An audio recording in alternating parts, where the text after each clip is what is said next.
गोपिकावल्लभं श्रीधरं माधवं गोपिकावल्लभं कृष्ण दामोदरं वासुदेवं भजे कृष्ण दामोदरं वासुदेवं भजे अच्युतं केशवं राम नारायणम् अच्युतं केशवं राम नारायणं जानकी नायकं रामचन्द्रं भजे गोपिकावल्लभं श्रीधरं माधवं गोपिकावल्लभं कृष्ण दामोदरं वासुदेवं भजे कृष्ण दामोदरं वासुदेवं भजे अच्युतं केशवं राम नारायणम् अच्युतं केशवं राम नारायणं जानकी नायकं रामचन्द्रं भजे गोपिकावल्लभं श्रीधरं माधवं गोपिकावल्लभं कृष्ण दामोदरं वासुदेवं भजे कृष्ण दामोदरं वासुदेवं भजे गोपिकावल्लभं श्रीधरं माधवं गोपिकावल्लभं कृष्ण दामोदरं वासुदेवं भजे कृष्ण दामोदरं वासुदेवं भजे अच्युतं केशवं राम नारायणम् अच्युतं केशवं राम नारायणं जानकी नायकं रामचन्द्रं भजे गोपिकावल्लभं श्रीधरं माधवं गोपिकावल्लभं कृष्ण दामोदरं वासुदेवं भजे कृष्ण दामोदरं वासुदेवं भजे अच्युतं केशवं राम नारायणम् अच्युतं केशवं राम नारायणं जानकी नायकं रामचन्द्रं भजे गोपिकावल्लभं श्रीधरं माधवं गोपिकावल्लभं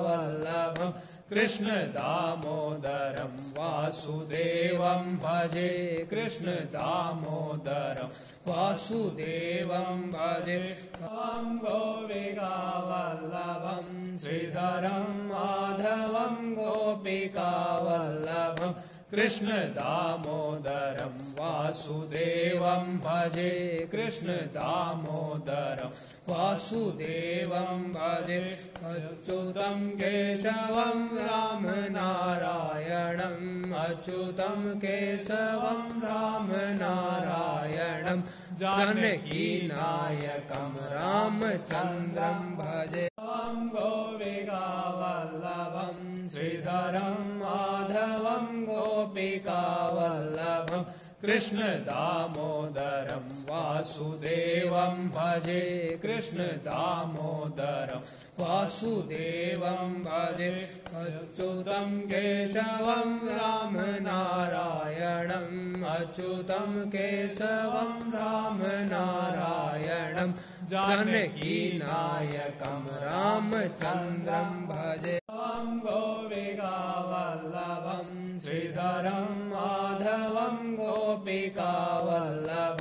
कृष्ण दामोदरं वासुदेवं भजे कृष्ण दामोदरं वासुदेवं भजे गोपिकावल्लभं श्रीधरं माधवं गोपिकावल्लभं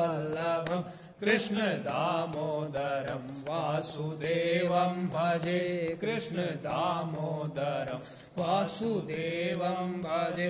अच्युतं केशवं राम नारायणम् अच्युतं केशवं राम नारायणं जानकी नायकं रामचन्द्रं भजे गोपिकावल्लभं श्रीधरं माधवं गोपिकावल्लभं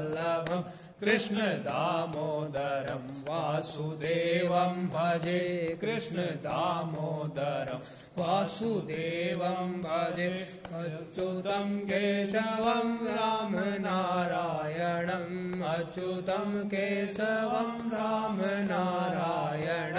जानकीनायकं रामचन्द्रं भजे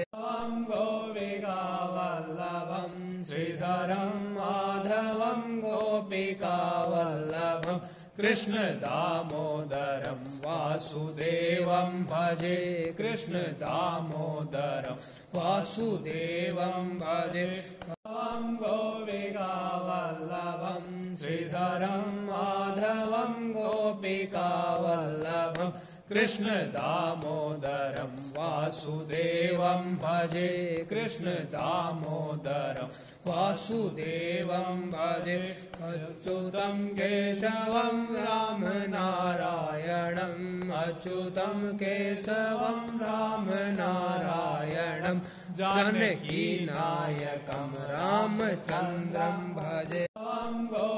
गोपिकावल्लभं श्रीधरं माधवं गोपिकावल्लभं कृष्ण दामोदरं वासुदेवं भजे कृष्ण दामोदरं वासुदेवं भजे अच्युतं केशवं रामनारायणम् अच्युतं केशवं रामनारायणं जानकीनायकं रामचन्द्रं भजे गोपिकावल्लभं श्रीधरं माधवं गोपिकावल्लभं कृष्ण दामोदरं वासुदेवं भजे कृष्ण दामोदरं वासुदेवं भजे गोपिकावल्लभं श्रीधरं माधवं गोपिकावल्लभं कृष्ण दामोदरं वासुदेवं भजे कृष्ण दामोदरं वासुदेवं भजे अच्युतं केशवं रामनारायणम्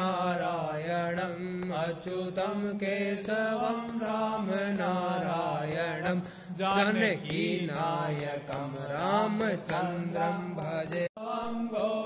गोपिकावल्लभं श्रीधरं माधवं गोपिकावल्लभं कृष्ण दामोदरं वासुदेवं भजे कृष्ण दामोदरं वासुदेवं भजे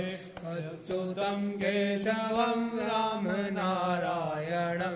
अच्युतं केशवं रामनारायणं जानकीनायकं रामचन्द्रं भजे